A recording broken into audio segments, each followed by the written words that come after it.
The solo leveling universe is packed with some of the most terrifying, awe-inspiring, and downright powerful monsters ever imagined. From cunning orc warlords to universe-devouring titans, each of these creatures push Jinwoo and us to the edge of our seats. But what makes them so memorable? Is it their mind-bending abilities, their insane power levels, or the sheer challenge they presented to our favorite Shadow Monarch? Let's take a deep dive into the top 20 most powerful monsters in solo leveling. Ready? Let's jump in. At number 20, we have the white ants. These creatures were human-sized insects with pale lavender eyes and strong white chitin, which makes them dangerous for almost any group of hunters. They moved incredibly fast and worked as a collective swarm on Jeju Island. At first, hunters thought they were just another species of magical beast, but these ants kept evolving until they posed a serious threat to entire squads. Their ability to move at high speed, alongside their vast numbers, gave them a unique advantage in battle. Even A-rank hunters struggled against swarms of these ants. It was hard for anyone to keep up because the ants adapted quickly to any challenge they faced, and their drive to find new food sources made them even more fearsome.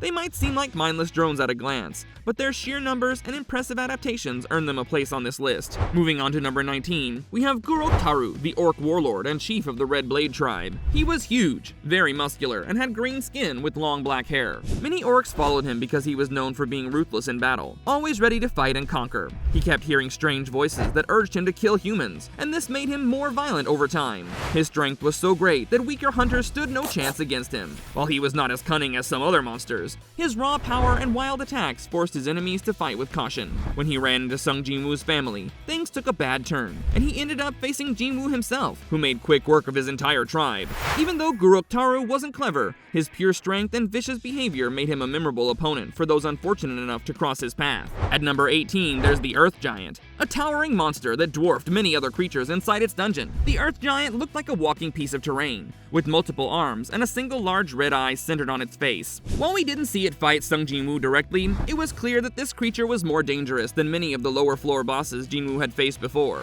Its massive size and durability made any physical attack difficult, and it could dish out crushing blows capable of flattening most hunters who dared challenge it. Because of its impressive size and rumored power, Jinwoo decided it was too threatening to be left alone, though we don't actually see him test his skills against it directly in the story. Still, it earned a reputation for being the toughest boss in that A-rank dungeon. Moving on to number 17, we have Isil Radiru. She was the eldest princess of the Radiru clan in the Demon Castle. She looked quite human for a demon, with striking purple hair, red eyes, and a youthful appearance. She came off as a bit selfish and shameless, especially when she begged for her life after failing to stand against Sung Jinwoo's power. However, she wasn't weak. She was proficient with a spear and had enhanced speed and strength that made her a bigger threat than your average demon. The real twist was her willingness to help Jinwoo navigate the castle once she realized her own clan was in deep trouble. Although she ultimately couldn't protect her clan from destruction, her spirit and bravery in offering Jinwoo help at the last minute placed her a step above weaker demons. At number 16, we have Vulcan, the second boss of the Demon Castle, and a demon noble with 3 terrifying red eyes and a massive red body. He ruled over the lower floors of that castle, acting like a tyrant who loved showing off his strength. Vulcan's bulk and imposing stature weren't just for show.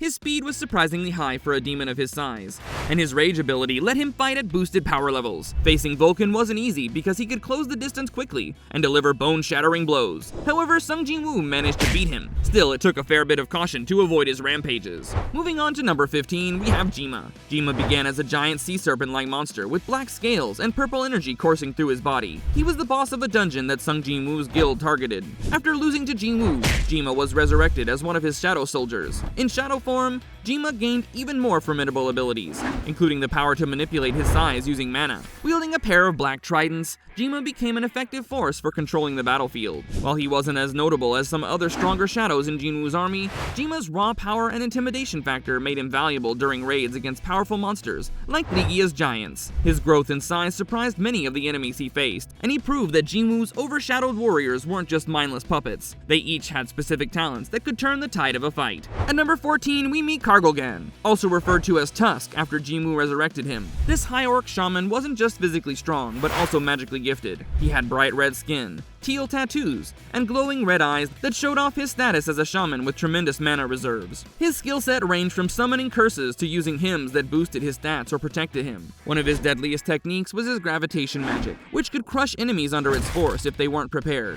When he was alive, he led a small army of high orcs against anyone who stepped into his territory. After Jinwoo defeated him, Tusk's mana-based skills became a crucial asset to the Shadow Army. Moving on to number 13, we have the Giants. These colossal humanoid monsters often serve as bosses in high-level A-rank gates. They can stand as tall as buildings with gray skin, enormous horns, and thick hair. Their sheer size and appetite for humans made them lethal, and their presence turned entire regions into war zones. Many times, it took multiple S-rank hunters to fight just one of these giants, especially if the creature decided to go on a rampage. Their leader, Ligia, was the king of the giants, and he proved even more threatening because he possessed not only massive strength, but a cunning mind. Once these towering enemies fell, Jinwoo even managed to convert them into new shadow soldiers, which boosted his army's already terrifying ranks. At number 12, we come across the Titans, enormous stone giants who traveled across the universe, searching for life-supporting planets, where they could devour entire landscapes of rock. Although they mainly appeared in the side stories, they still made a mark by trying to invade Earth after Jinwoo had already taken down the monarchs. Their leader could condense his body into a human-sized form, which allowed for a more efficient release of power. While the Titans as a whole were terrifying, they showed up at exactly the wrong time because Jinwoo was more powerful than ever. Moving on to 11, we have Midas, the third boss of the Demon Castle. He was a massive undead figure with glowing red eyes, horns, and a bone mask on his face. The entire vibe around him was unsettling, and with good reason. Midas commanded an army of undead soldiers, which he could raise at will. This meant that anyone trying to beat him had to wade through hordes of undead creatures before even getting a shot at him. Despite his menacing presence, Midas fell to Jinwoo after a challenging battle. Midas' ability to overwhelm enemies with numbers was his biggest weapon. But once Jinwoo had the power to strike quickly and effectively, his strategy of using hordes lost its sting. An undead figure that floated ominously and specialized in necromancy. It wore a long black cloak, had red eyes glowing in its skeletal face, and horns that gave it a grim appearance. An Archlich could control entire swarms of undead, raising fallen foes and turning them against anyone left standing. One Archlich was enough to wipe out a large Chinese guild, which showed just how terrifying their magic could be when left unchecked. These monsters were usually so dangerous that only top-level hunters dared face them. However, once Jinwoo and his shadow army arrived, the Archliches that stood in their path went down quickly, especially when facing the monstrous power of Jinwoo's elite shadows. Moving on to number 9, we have the Ant Queen, the matriarch of the S-rank gate on Jeju Island. She was responsible for producing countless waves of those white ants that devastated the island, making it uninhabitable for regular people. She was huge, with chitinous white armor, and her ability to spawn thousands of mutant ants over a few years ensured her position as a looming threat to surrounding countries. She was durable enough to tank blows from S-rank hunters, and her colony worked together to drive off or kill anyone who entered their territory. Despite how powerful she was, a group of top hunters eventually took her down. Her death led to the rise of the Ant King, a far more cunning and horrifying monster that continued her legacy and even surpassed her ferocity. At number 8, we have the leader of the Titans, the most notable member of that race of planet-eating stone giants. While ordinary Titans were already huge and deadly, their leader stood out because he could compress his mana, making his body smaller and deadlier at the same time. If that wasn't enough, he led an entire invasion force to Earth. He planned to face whoever defeated the monarchs, though he never fully understood the scale of Jinwoo's power. When the two finally clashed, Jinwoo and his strongest shadow soldiers decimated the Titan ranks. The Titan leader gave them a bit of a fight, but with Jinwoo's advanced abilities and unstoppable shadow army, the outcome was basically decided from the start. The Titan leader's defeat was swift, and he ended up beheaded by Bellion, one of Jinwoo's top lieutenants. Even after that, their entire race was brought back as shadows, which only added to Jinwoo's unstoppable ranks. Moving on to number 7, we arrive at the Statue of Guardians. This giant statue was part of the infamous Double Dungeon, designed as one of the lethal trials that almost no one survived. Though people often refer to the main figure as the Statue of God, there were also smaller statues that acted as deadly guardians. They all enforced commandments about worshipping and praising God, but the large one in particular fired devastating beams of heat from its eyes. This statue could crush anyone who didn't follow the commands precisely. Jinwoo nearly lost his life during that encounter, and plenty of other hunters weren't so lucky. At number 6, we have Baron, also known as the Monarch of White Flames. He was one of the 9 monarchs, wielding lightning-based attacks and controlling a demon army. In his true form, he was a giant muscular demon with white flame-like hair and glowing eyes. His lightning breath could wipe out foes in an instant, and his huge demon battalions follow his every command. Baron's cruelty was matched only by his desire for power, and he was willing to betray anyone if it suited his ambitions. He also fought other monarchs, proving he wasn't afraid to take on beings as strong as himself. Eventually, he went up against Ashbourne, the original Shadow Monarch, and later fought Jinwoo, who had inherited Ashbourne's power. After some intense fights, Baron ended up losing everything. Moving on to number 5, we come to Kandiaru, also known as the Architect. He was the mysterious force behind the double dungeon, and the system that molded Sung Jinwoo into a perfect vessel for Ashborn. Kandiaru's physical form was that of a giant statue with angelic wings, though he could also sprout extra arms for combat. He had a deeply twisted personality, despising humans and enjoying their suffering. He manipulated countless hunters with sadistic trials designed to fail them. His powers included the ability to moderate the system itself, though Ashborn limited his direct influence. He could also control numerous stone statues like puppets, and use telekinetic powers on a large scale. Although he perished in the end, there's no denying how big of an impact he had on the entire story, pushing Jinwoo's development to the limit. At number 4, we encounter the Ant King, the main villain of the Jeju Island arc. Born from the Ant Queen, this creature gained not just immense physical power, but also cunning intelligence, which allowed him to speak and think like a human. He possessed abilities like gluttony, letting him absorb the skills and knowledge of anyone he devoured. He also had paralysis-inducing poison that could kill in seconds. Despite the disastrous Jeju Island raid, he killed multiple S-rank hunters, including Japan's top hunter, Goto Ryuji.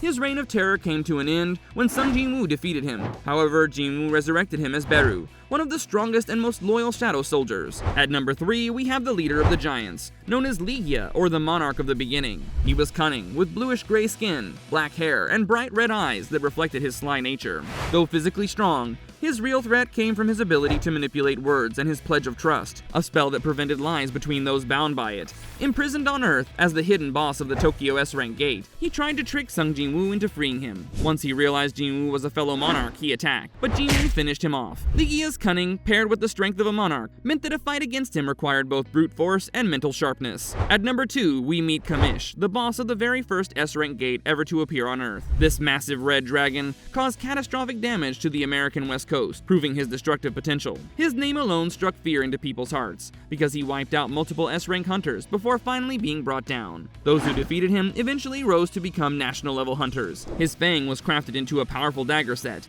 known as Kamish Wrath, and his runestones contain the intimidating Dragon Sphere skill. Later, Sung Jinwoo tried to resurrect Kamish's shadow, but it didn't last long because the dragon had been dead for too long. Finally, at number 1, we have the most intimidating figure among these monsters, the Statue of God. This colossal stone idol served as the final and deadliest piece of the Double Dungeons puzzle. It resembled the Absolute Being, complete with glowing red eyes and that disturbingly sinister smile. It enforced the commandments to worship and praise, punishing anyone who slipped up with scorching beams of heat vision or horrifying physical attacks. Most hunters who entered that place perished under its gaze. Even Jinwoo, who would grow to become one of the most powerful beings in the entire world, nearly died during that trial. Surviving meant staying perfectly motionless at certain times, and reacting instantly at others. The monstrous strength and unrelenting cruelty of this statue forced everyone to see just how harsh the system's design was. This statue tested the boundaries of faith, strategy, and raw courage, making it arguably the most lethal single foe any group of hunters had to face before they even started to comprehend the deeper secrets behind the dungeons and monarchs. And there you have it, our countdown of the top 20 most powerful monsters in solo leveling, from the lightning-charged might of Baron to the towering menace of the Statue of God.